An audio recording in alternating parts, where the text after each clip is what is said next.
जनता party के कुछ लोग कहते हैं कि 5 साल तक क्यों नहीं इस्तीफा दिया, और साथ ही साथ कुछ बददिमाग लोग ये भी कहते हैं कि बेटे की चक्कर में भाजपा छोड़ा। मैं ऐसे लोगों से कहना चाहता हूं, भारतीय जनता पार्टी के लोगों ने इस देश के गरीबों, मजलूमों, दलितों, पिछड़ों, अल्पसंख्यकों के आंख में धूल झोंककर सत्ता हथियाई थी।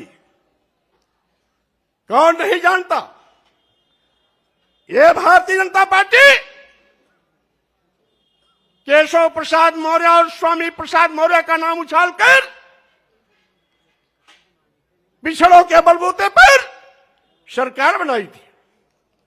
चर्चा किया था मुख्यमंत्री होंगे या तो केशव प्रसाद मौर्य या तो स्वामी प्रसाद मौर्य। पहले गाजीपुर से स्काई लैब उतारने की कोशिश की गई। स्काई लैब यहां आते आते बीच में ही ब्लास्ट हो गया। दूसरा स्काई लैब गोरखपुर से लाकर के मुख्यमंत्री की कुर्सी पर बैठा दिया और पिछड़े वर्गों की आंख में धूल झोंकने का काम किया।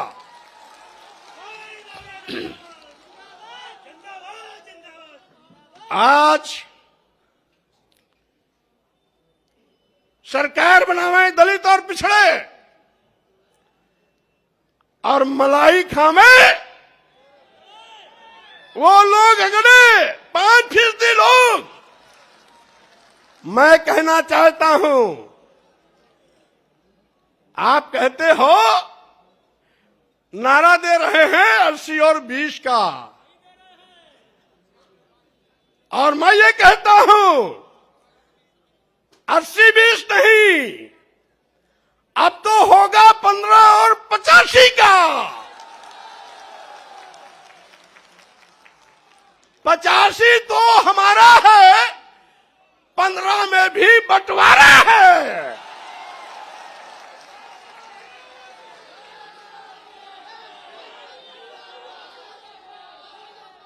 आप दुहाई देते हो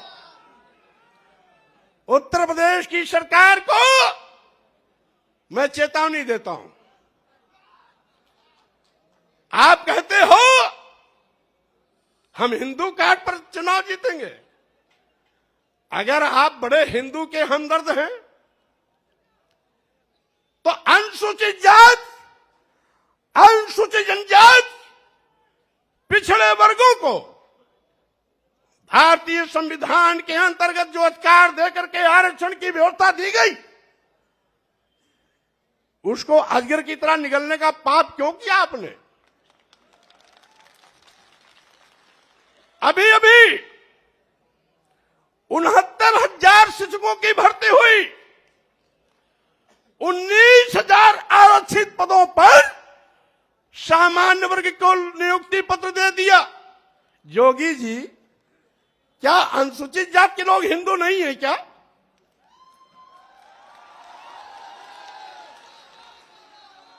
क्या अनुसूचित जनजाति के लोग हिंदू नहीं है क्या? क्या 54% वाला पिछड़ा वर्ग हिंदू नहीं है क्या? और अगर 23% वाले अनुसूचित जाति और जनजाति के लोग हिंदू हैं, 54% वाले पिछड़े वर्ग के लोग हिंदू हैं, तो इन 54% और 23% के आरक्षण को आप क्यों निगल गए? क्यों दूसरों को इनका हिस्सा दे दिया? आप बड़े हिंदू के हमदर्द बनते हैं। और यही नहीं, मैं कैबिनेट में था, एक प्रस्ताव आया, बिना एडवर्टाइजमेंट निकाले, बिना आवेदन पत्र मांगे, कैबिनेट में चिकित्सा शिक्षा विभाग का एक प्रस्ताव आया कि चूंकि अनुसूचित जाति, जनजाति और पिछड़े वर्ग के अभ्यर्थी उपलब्ध नहीं है, इसलिए इनकी जगह को सामान्य वर्ग से भर दिया जाए। हमने कैबिनेट में करारा विरोध किया। हमारे विरोध पर मुख्यमंत्री ने भी अपनी सहमति जताई। सहमति जताने के बाद भी उस नियुक्ति पर रोक नहीं लगाई। ये हमदर्दी है। और हमने पूछा, क्या आपने एडवर्टाइजमेंट निकाला? नहीं। तो हमने ये कहा, आपने लिखा कैसे? एक बार विज्ञापन निकलता, दोबारा निकलता, तिबारा निकलता, और तीनों बार में जब कोई आवेदन नहीं आते तो इस प्रकार की नोटिंग होती। आपने बिना आवेदन लिए, बिना एडवर्टाइजमेंट निकाले, ये लिख करके सीधे सीधे आपने पिछड़ों और अनुसूचित जाति, अनुसूचित जनजाति के आरक्षण के हिस्से की सीट सामान्य वर्ग को दे दिया। यही नहीं, अब तो सरकारी संस्थान भी निजी क्षेत्रों में दे रहे हैं, क्योंकि न रहेगी बांस न बजेगी बांसुरी।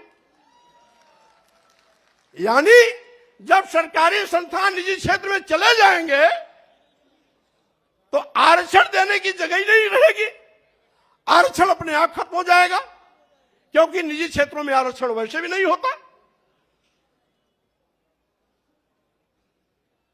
तो जोगी जी,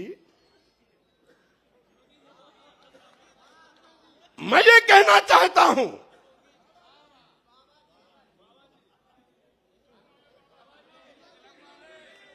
जोगी जी या बाबा जी कोई भी हो, मैं ये कहना चाहता हूं, मुख्यमंत्री की कुर्सी पर बैठ करके पाप करोगे और साथ ही साथ दुहाई देगो हिंदू की। क्या आपकी नजर में कुछ बड़ी जात के लोग हिंदू हैं क्या? अनुसूचित जात के नहीं है, अनुसूचित जनजाति के नहीं है, आदिवासी नहीं है, पिछड़े वर्ग के नहीं है। तो वही 10-5% अगर आपके हिंदू हैं तो आपका खटिया खड़ी बिस्तरा गोल होना तय है, क्योंकि बंटवारे की लाइन आपने खींच दिया है। अब तो अनुसूचित जाति, जनजाति, आदिवासी, दलित, गरीब, पिछड़े, मजलूम सब एक साथ खड़े होंगे और 8-10% जो आपके साथ, जिसको आप हिंदू मानते हो बड़ी जाति, वो आपके साथ खड़ी होगी। और उसमें भी हम बंटवारा करेंगे, क्योंकि उन बड़ी जातियों में भी कुछ समाजवादी चिंतन के हैं और कुछ अम्बेडकरवादी चिंतन के हैं। इसीलिए साथियों, मैंने कहा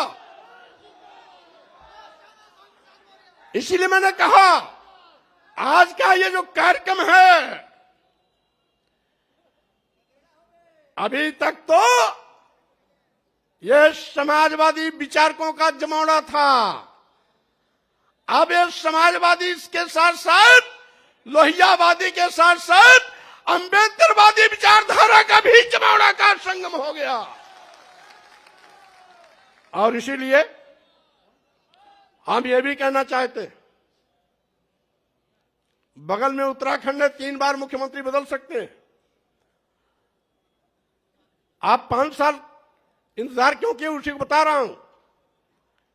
यहां पर इतना जुल्म, जाति, अत्याचार, अन्याय हो रहा था।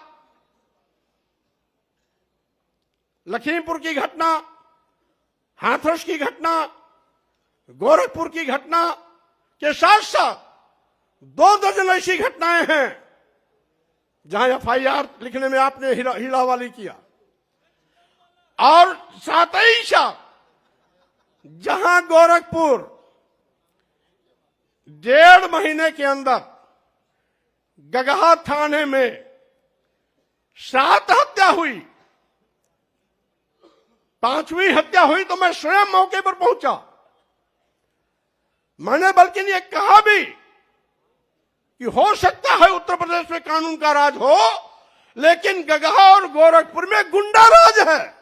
मंत्री रहते मैंने कहा था, यद्यपि कुछ टीवी वालों ने चलाया एक दो बार, ऊपर से रोक दिया गया होगा, लेकिन उसके बावजूद भी थानेदार नहीं हटाया गया और सीओ नहीं हटाया। क्यों? क्योंकि वो जोगी बाबा की बिरादरी वाला था। और मेरे लौटने के बाद जब 2 हत्या और हो गई, यानी 7 हत्या पूरा हो गया, तब जाकर के यशो हटाया गया और सीओ हटाया गया। गगहा, गोरखपुर, गगहा बाजार भी है, गगहा थाना भी है, गोरखपुर से 25-30 किलोमीटर आजमगढ़ रोड पर है। यानी 2 मौर्य मारे गए थे, 2 ब्राह्मण मारे गए थे,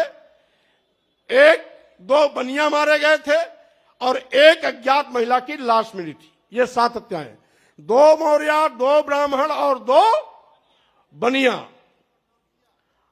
और 1 अज्ञात महिला की लाश। ये 1 महीना 5-6 दिन के अंदर की सारी घटनाएं। और कहते हैं कानून राज है। और साथ ही साथ मैंने सोचा था कि 14 साल वनवास झेलने के बाद भारतीय जनता पार्टी को सत्ता में आने का मौका मिला है, अकल ठिकाने हो गया होगा, गरीबों, दलितों, पिछड़ों के लिए काम करेगी। लेकिन फिर वही कि जिन दलितों, पिछड़ों, गरीबों के वोट पर भारतीय जनता पार्टी ने पूर्ण प्रचंड बहुमत की सरकार बनाई। सरकार बनाने के बाद एक एक करके उन्हीं को दफनाने की कोशिश करने लगी। लेकिन भारतीय जनता पार्टी के नेताओं से मैं कह देना चाहता हूं, 14 जनवरी का यह जो कार्यक्रम हो रहा है, आज के बाद पूरे उत्तर प्रदेश में एक ऐसा जनसैलाब उमड़ेगा और चलेगा, एक ऐसी आंधी चलेगी, एक ऐसी सुनामी चलेगी जिसमें भारतीय जनता पार्टी के पर खचे उड़ जाएंगे, कहीं भी ठिकाना नहीं मिलेगा।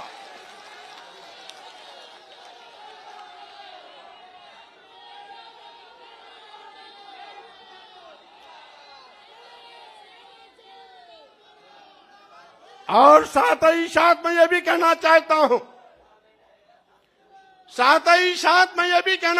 हूं, स्वामी प्रसाद मौर्य ने पार्टी भले न बनाई हो, लेकिन किसी भी पार्टी से हैसियत कम नहीं रखते हैं। उनके पास जनाधार की कमी नहीं है। आज हमने समाजवादी पार्टी के राष्ट्रीय अध्यक्ष अखिलेश यादव जी से हाथ इसलिए मिलाया कि अखिलेश यादव जी नौजवान हैं, पढ़े लिखे हैं, नई ऊर्जा है। मैं प्रदेश के लाखों लाख करोड़ लोगों का हुजूम आपके नेतृत्व के साथ खड़ा कर भारतीय जनता पार्टी को नष्ट